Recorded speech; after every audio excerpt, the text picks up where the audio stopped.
जय श्री राधे। पूज्य श्री सद्गुरुदेव भगवान के चरणों में प्रणाम। आपके मन में भगवान के प्रेम को पाने की चाह है, यह बड़े सौभाग्य की बात है। उस इच्छा को छिपाए रखकर जीभ से निरंतर नाम लीजिए, इसमें कोई परिश्रम नहीं। फिर देखिएगा यह इच्छा आग की तरह बढ़ने लगेगी। इसमें प्रयत्न करने पर निश्चित सफलता होगी ही। मन लगना कठिन है, ठीक है, न सही, पर जीभ से नाम का उच्चारण तो चाहने पर अवश्य होगा। आप एक ही काम करें, बाकी सब भगवान करेंगे। वह काम है जीभ से निरंतर भगवान के नाम का जप। अवश्य ही यह भगवत कृपा पर निर्भर है, परंतु भगवान की आप पर कृपा है। विश्वास कीजिए, पूर्ण कृपा है और यह नाम की साधना निश्चय ही हो सकती है। यदि कोई कहे कि हमसे तो नहीं होती, तो समझ लीजिए कि वह असल में भगवान के नाम को लेना ही नहीं चाहता। एक बहुत बड़े संत ने हमसे एक बार कहा था कि भगवान भले ही दूसरी प्रार्थना सुनने में थोड़ी देर भी कर दें, पर यदि कोई सचमुच चाहे कि हमसे निरंतर नाम जप हो और इसके लिए भगवान से प्रार्थना करे, तो यह प्रार्थना निश्चय ही तत्क्षण पूरी हो जाएगी। भगवत कृपा का अवलंबन लेकर अपनी पूरी शक्ति लगाइए। शक्ति लगाने पर निश्चय ही नाम जप अवश्य होगा। जो ऊंची से ऊंची वस्तु है, जिससे परे कुछ भी नहीं है, वह सब बिना परिश्रम ही मिल जाएगी। आप तो केवल एक व्रत ले लें कि चलते फिरते, सोते जगते, उठते बैठते, खाते पीते, बस जीभ मशीन की तरह नाम का उच्चारण करती रहे। फिर अपने आप सब हो जाएगा। सारी बात भगवान की कृपा से हो जाएगी। मन का पाप भी धुल जाएगा और मन की चंचलता मिट जाएगी विषय अनुराग नष्ट हो जाएगा। संत के प्रति निश्चल निस्वार्थ प्रेम भरा आकर्षण उत्पन्न हो जाएगा। भगवान पर संशयहीन विश्वास उत्पन्न होगा। इस प्रकार सब कुछ अपने आप होकर अत्यंत दुर्लभ वस्तु जो है भगवत प्रेम, वह भी सच्ची इच्छा होने पर मिल जाएगा। केवल एक व्रत ले कि निरंतर जीभ से नाम जप करूँगा। जैसे किसी मशीन का स्विच दबा देने पर वह अविराम निरंतर चलती ही रहती है, बड़ी बड़ी मीलों में देखा होगा। वैसे ही जीभ को भगवान के नाम की मशीन बना दें। अच्छी बात जो भी मन में आए कीजिए, पर जीभ से नाम लेते रहिए। इसके बिना, नाम जप लिए बिना साकार या निराकार किसी भी प्रकार का ध्यान लगाना बड़ा ही कठिन है। होता क्या है, अधिकांशतः वृत्तियां शून्य में लीन हो जाती हैं और लोग उसे ध्यान मान लेते हैं। मन में भगवान का जो भाव हो वही रखें, पर जीभ नाम लेती रहे।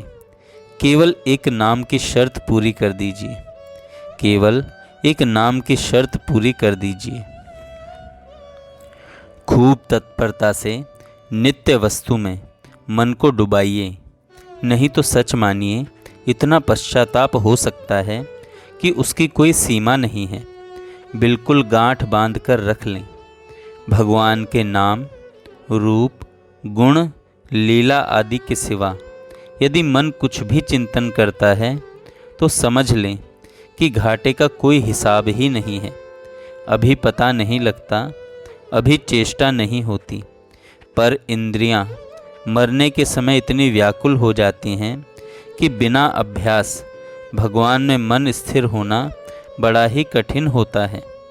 अतः जीवन का शेष समय पूरा श्री भगवान में लगाइए।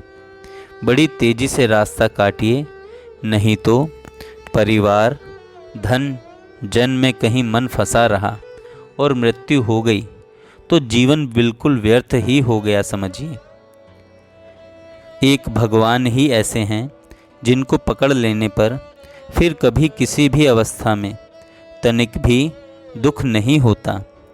जो जितने अंश में पकड़ लेता है उतने अंश में उसका दुख कम हो जाता है तथा पूरा पकड़ लेने पर दुख बिल्कुल नहीं रह जाता। अब आप देखें, लोग बेचारे कितने दुखी रहते हैं। यदि उनमें से कोई भगवान को पकड़ ले तो वह दुखी नहीं होगा, क्योंकि उसके मन में यह दृढ़ विश्वास रहेगा कि परम सुहृद सर्वशक्तिमान भगवान मेरे साथ हैं। फिर क्या डर है। आप निश्चय समझिए, जो काम आपके लिए सर्वथा असंभव है, भगवान चाहें तो उसे क्षण भर में उसे कर दे सकते हैं। उनके लिए कोई ऐसा काम नहीं है जिसे वे न कर सकें। केवल विश्वास चाहिए। एक कथा आती है, महाप्रभु श्री चैतन्य कीर्तन कर रहे थे श्रीवास जी के आंगन में। श्रीवास जी का लड़का मर गया, पर श्रीवास जी ने स्त्रियों से कहा कि यदि रोओगी तो महाप्रभु का कीर्तन भंग हो जाएगा, और यह हुआ तो मैं गंगा जी में डूबकर प्राण दे दूंगा। स्त्रियां डर गई। अब बेटा भीतर मरा पड़ा है और आंगन में कीर्तन करते हुए महाप्रभु नाच रहे हैं। पर धीरे धीरे और लोगों को यह बात मालूम हो गई। सबका उत्साह कम होने लगा और सब धीरे धीरे नाचना छोड़कर बैठ गए। महाप्रभु को बहुत देर बाद बाह्य ज्ञान हुआ। वे बोले, क्या बात है? मालूम होता है कोई अनिष्ट घटना घट गई है। लोगों ने उनसे सारी बात कह दी। महाप्रभु ने लड़के के शव को मंगवाया और लगे नाचने। लड़के में प्राण का संचार हो गया। श्रीवास जी ने देखा, यह तो गजब हो गया। इस लड़के का बड़ा सौभाग्य था कि उसकी ऐसी मृत्यु हुई थी। लड़का बातें करने लगा। फिर श्रीवास ने प्रार्थना की कि महाप्रभु ऐसा मत करो। इसके बाद की ठीक घटना मुझे याद नहीं। शायद जब घर के सभी लोगों को संतोष हो गया कि इसको मरने का ऐसा सौभाग्य और नहीं प्राप्त होगा, तब फिर महाप्रभु ने कहा, अच्छा यही सही। यह इसलिए हुआ था कि श्रीवास जी का यह भाव था कि महाप्रभु साक्षात भगवान हैं। पर श्रीवास के लिए प्रभु ने वैसा नहीं किया था उस लड़के की माता के संतोष के लिए। ऐसी कोई घटना नहीं है कि जिसे भगवान ना कर सकें। जहाँ भगवान एवं संत में विश्वास है, वहाँ सब कुछ संभव है। गोपी प्रेम के उपासक एक बहुत बड़े संत नरोत्तम दास हो गए हैं। वे जाति के कायस्थ थे, पर ब्राह्मण लोग उनको बहुत मानते थे। इस पर ब्राह्मणों की एक बहुत बड़ी टोली ने उनका विरोध किया। बहुत से ब्राह्मण शिष्य भी थे। उन्हें बड़ा दुख हुआ। आखिर नरोत्तम दास जी की आयु समाप्त हुई। वे गंगा तट पर मरे। मरते समय बोली बंद हो गई। फिर तो ब्राह्मणों की एक बहुत बड़ी भीड़ ने मजाक उड़ाना शुरू किया। कोई कहता बहुत ठीक हुआ, बड़ा भक्त बना था।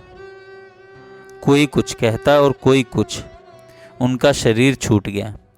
पर उनके ब्राह्मण शिष्यों को बड़ा दुख हुआ। एक शिष्य बड़ा विश्वासी था। वह ब्राह्मण था। उसने मन ही मन प्रार्थना की, गुरुदेव एक बार जिंदा हो जाइए, एक बार उठिए तथा इन सभी ब्राह्मणों का उद्धार करके जाइए। उसकी प्रार्थना सच्चे हृदय की थी। बिल्कुल जलाने की तैयारी हो ही रही थी कि नरोत्तम जी धीरे धीरे उठ बैठे और लगे हंसने। अब तो ब्राह्मणों के होश गुम हो गए, क्योंकि उन्होंने बहुत गालियां दी थी। आखिर एक एक ब्राह्मण ने आकर क्षमा मांगी और सब शिष्य बन गए।